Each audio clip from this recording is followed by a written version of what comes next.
Assalamualaikum warahmatullahi wabarakatuh.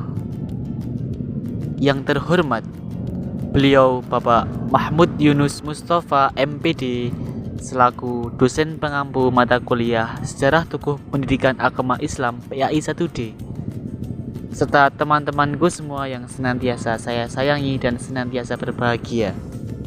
Perkenankanlah, kami dari kelompok 10 mata kuliah Sejarah Tokoh Pendidikan Agama Islam PAI 1D UIN Wali Songo Semarang.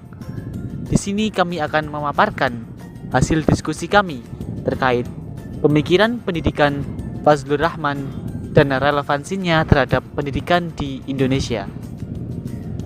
Kelompok kami beranggotakan Khairi Kafa ataupun saya sendiri, Saudara Muhammad Anggana Galih Pratama, Saudari Nila Muhairatus Saadah, dan adapun Saudari Eka Rifna Fauzia. Langsung saja ke pembahasan yang pertama mengenai biografi Fazlur Rahman. Biografi Fazlur Rahman. Nama lengkapnya yaitu Fazlur Rahman Malik. Lahir di Hazara 21 September 1919. Tepatnya di negara Pakistan. Fazlur Rahman wafat di Chicago, Amerika Serikat pada tanggal 26 Juli 1988. Nama ayahnya yaitu Maulana Shihab ad-Din dan ibunya yaitu Zaibir Hadir. Fazlur Rahman memperoleh pendidikan pertamanya dari ayahnya yang merupakan lulusan dari Darul Ulum di Tuban. Fazlur Rahman memperoleh gelar Bachelor of Art dan Master Art dalam bidang bahasa Arab di Universitas Punjabi.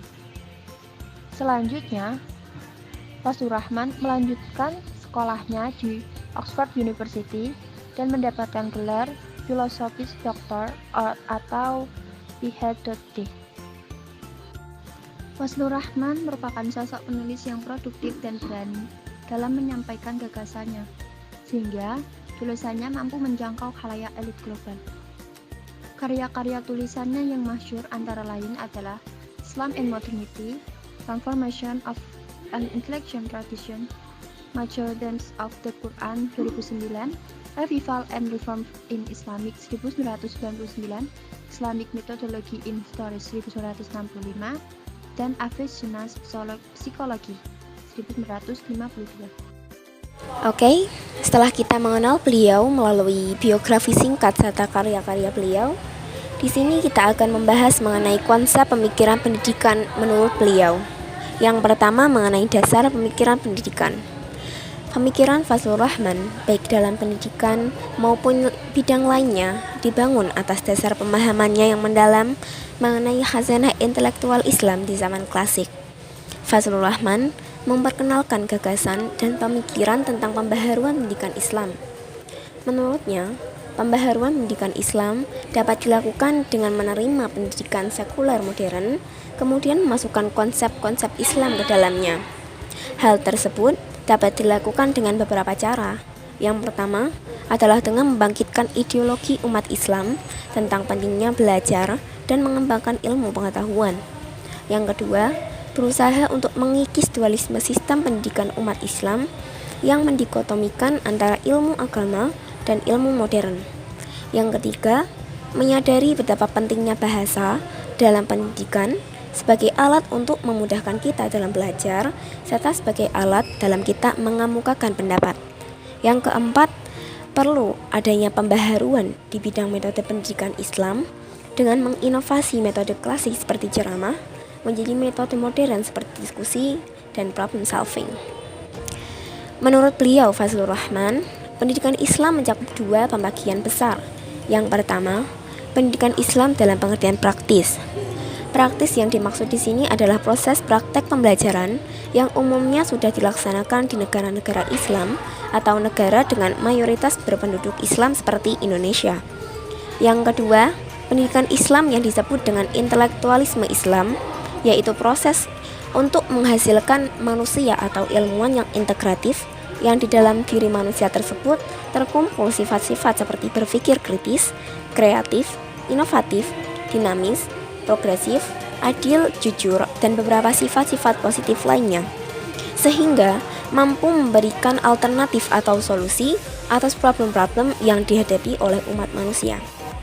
Pemikiran Fazlur Rahman yang berorientasi pada Al-Quran mengembangkan 3 kata kunci etika Al-Quran, yaitu iman, Islam, dan takwa. Pangkal pendidikan Islam menurut Fazlur Rahman adalah memiliki etika Al-Quran. Yang kedua, mengenai konsep pemikiran pendidikan Fazlur Rahman adalah tujuan pendidikan Islam. Menurut beliau, tujuan pendidikan Islam adalah untuk mengembangkan manusia sedemikian rupa sehingga semua pengetahuan yang diperolehnya akan menjadi organ pada keseluruhan pribadi yang kreatif yang memungkinkan manusia untuk memanfaatkan sumber alam untuk kebaikan umat manusia dan untuk menciptakan keadilan, kemajuan, serta keteraturan dunia. Yang kedua, tujuan pendidikan Islam adalah untuk menyelamatkan manusia dari diri sendiri, oleh diri sendiri, dan untuk diri sendiri. Yang ketiga, mengenai tujuan pendidikan Islam adalah untuk melahirkan ilmuwan yang dalam diri ilmuwan tersebut terintegrasi ilmu-ilmu agama dan ilmu-ilmu modern yang ditandai dengan adanya sifat kritis dan kreatif. Sekian pemaparan dari saya. Terima kasih.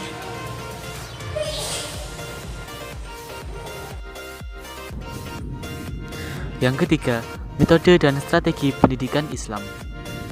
Adapun metode ataupun strategi dalam pendidikan Islam yang ditawarkan oleh Fazlur Rahman.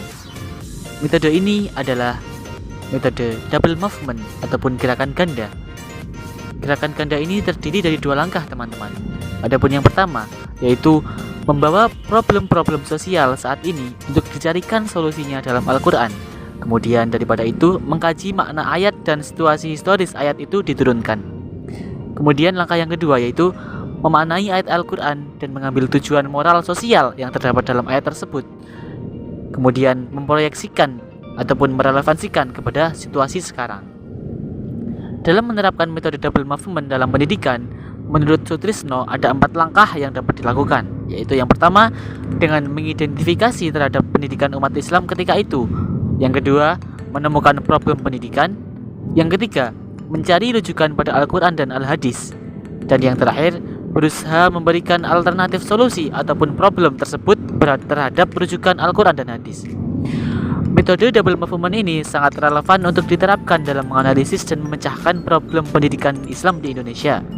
Dengan metode ini diharapkan peserta didik memiliki keleluasan dalam melakukan berbagai aktivitas sehingga mereka tidak hanya mendengarkan ceramah dari guru, tapi juga membaca, memahami, menganalisis, menulis, mengadakan eksperimen, mengalami proses pembuktian sampai penemuan. Yang terakhir adalah relevansi pemikiran pendidikan Fazlur Rahman pada masa sekarang. Di antara relevansinya dengan pendidikan di Indonesia yaitu sebagai berikut. Yang pertama, adanya forum atau organisasi keislaman di kalangan para ilmuwan dan ulama Indonesia, seperti terbentuknya Ikatan Cendekia Muslim Indonesia, Majelis Ulama Indonesia, Majelis Tarjih, serta berbagai kajian di tingkat kemahasiswaan adalah salah satu bukti implikasi dari pemikiran yang digagas oleh Fazlur Rahman.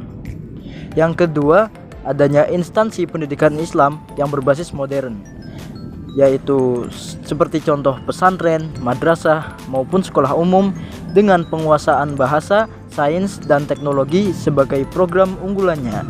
Yang ketiga, penggunaan kurikulum 2013 yang menuntut agar pembelajaran terjadi secara interaktif, aktif, kritis, dan berpusat pada siswa. Hal ini sejalan dengan metode double movement yang akan melahirkan ilmuwan yang kritis dan kreatif. Yang keempat, adanya pembagian tingkatan pendidikan antara pendidikan dasar, menengah, dan perguruan tinggi. Yang kelima, tidak adanya dualisme pada sistem pendidikan serta dikotomi dalam sistem pendidikan. Tentunya beberapa relevansi ini sejalan dengan tujuan atau konsep pemikiran pendidikan Fazlur Rahman yang telah disebutkan oleh pemateri sebelumnya, yaitu Islam dalam pengertian praktis dan pendidikan Islam yang disebut dengan intelektualisme Islam. Sekian pemaparan dari kelompok kami. Tentunya ada banyak salah ataupun kekurangan, itu murni dari kami, dan kami memohon maaf yang sebesar-besarnya. Apabila ada kelebihan, itu datangnya dari Allah Subhanahu wa taala. Kami ucapkan terima kasih banyak kepada teman-teman yang sudah menyimak dengan seksama. Apabila ada pertanyaan, silahkan bertanya di kolom komentar ya teman-teman ya, dengan hashtag kemunanya. Sekian, terima kasih. Wassalamualaikum warahmatullahi wabarakatuh.